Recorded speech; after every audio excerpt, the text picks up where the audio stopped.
Hey guys, it's Katie Bishop with Prairie Earth Farm, checking in for my weekly live video highlighting something super awesome that we raise on our farm, and today it happens to be garlic. And we love garlic actually because garlic was the first thing we ever grew 8 years ago in October. We were just kind of dipping our fingers or our feet in the water, and we were curious about farming vegetables. We were still working full-time at our jobs at State Farm, and I have this great picture actually of Hans planting garlic cloves in this tiny little plot that we had tilled up. And so we planted it in October, and then we went on with our lives not knowing what we were going to do. And then that spring we decided, yep, farming, gonna do it, 2 thumbs up. And so we had all this great garlic to bring to market. So I'm a little sentimental about garlic because it is that first crop that we grew.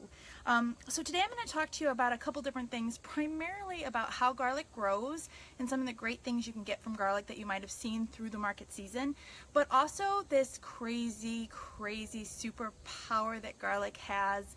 We all know that it's good for us, but there's a secret to getting those benefits that you might not know about. So first I'm going to talk to you about how we grow it. So this is what it kind of looks like.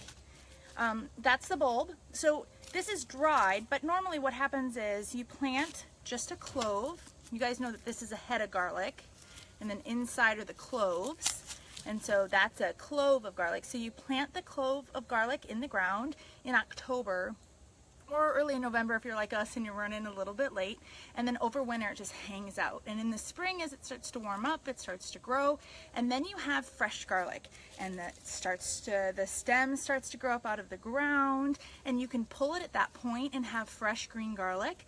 It's a more milding tasting garlic, and you'll see that in the early CSA shares. You'll see that at the farmer's market. You will never really probably see that at a grocery store. It's kind of a unique thing. But then comes the garlic scape. So you've seen these crazy green, pigtail, curly looking things. So then this starts to grow out of the top of the garlic plant. And we have to pick those off.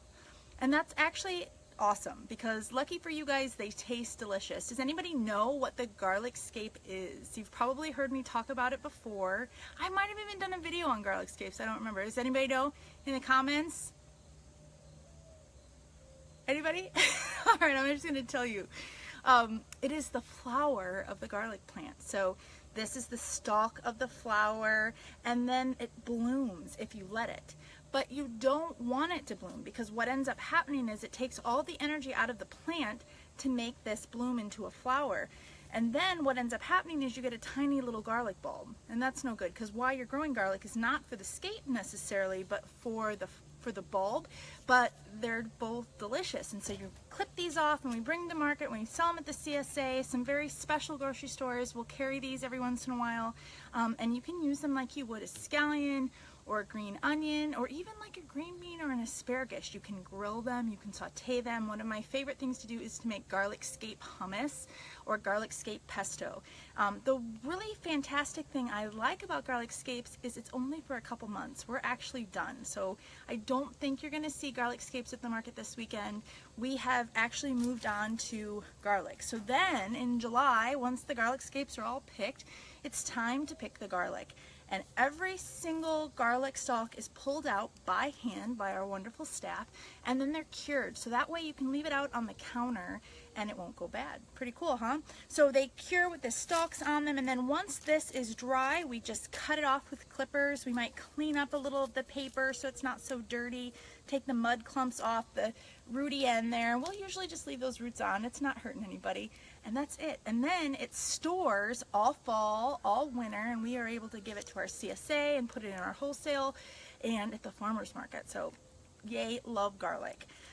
But as I was talking to you about medicine, I'm not a doctor, so I can't really tell you all this stuff officially. And I'm also not a scientist, so I'm going to have trouble explaining it. You're either going to be totally confused or totally wowed, or maybe you won't believe me. I don't know. But I'm going to try it anyway.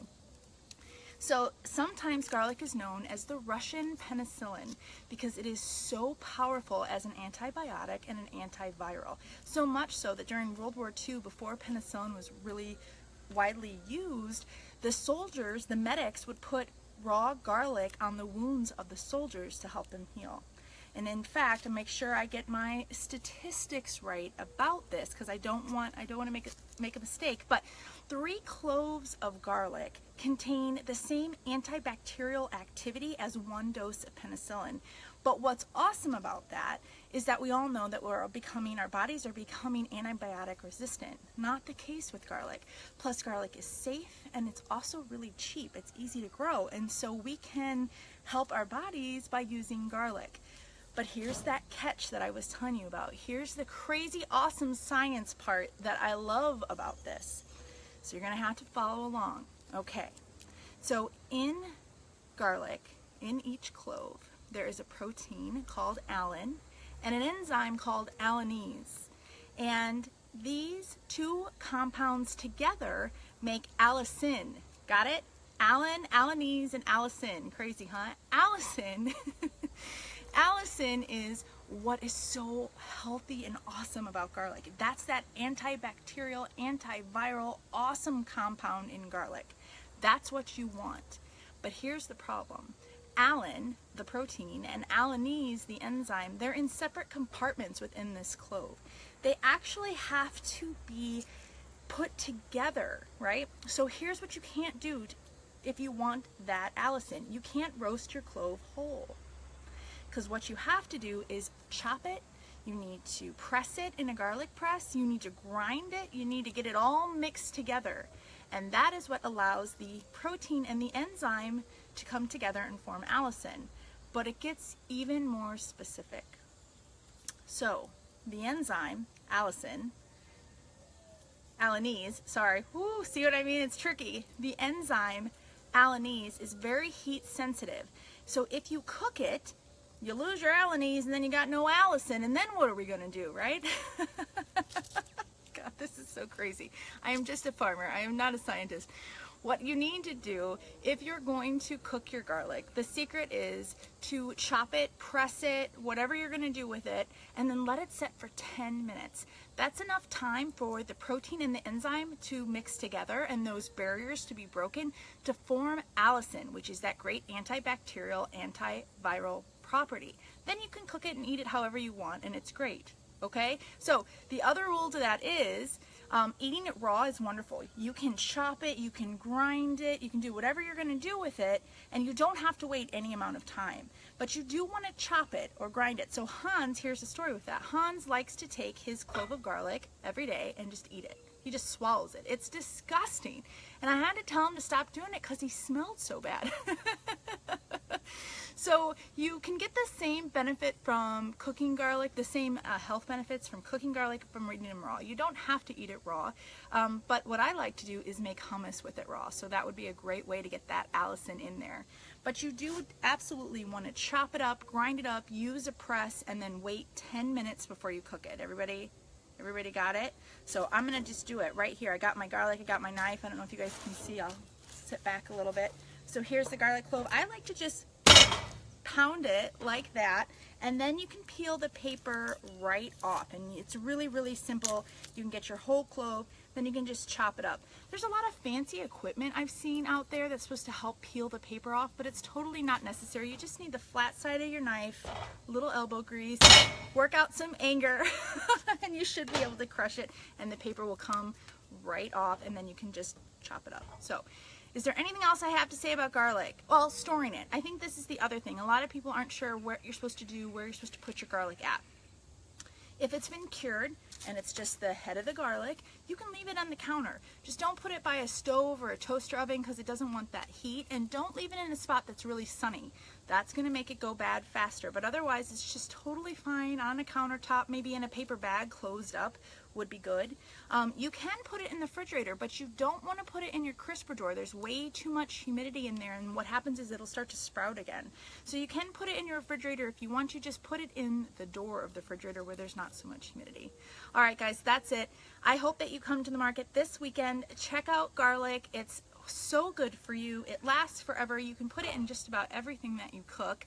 And it's really inexpensive. Our heads of garlic are only $1 each, so you can stock up and make some sauce, make some pesto, just make whatever you want. Just use it. Just get it in your system. All right, guys, I'll see you at the market this weekend. Oh, one thing I did want to say. So next week I'm going to talk about onions, and they are really good for you too, but there's a lot of different types of onions, and then there's scallions, and then there's leeks. So make sure you check in next week, Thursday, 3 o'clock. We're going to go through and talk about all of the onions and leeks and scallions and those great things too. All right, guys, thanks for watching. Bye. I gotta get up. I thought I had this little remote. It doesn't work. Ah! All right, I'm gonna reach. Bye.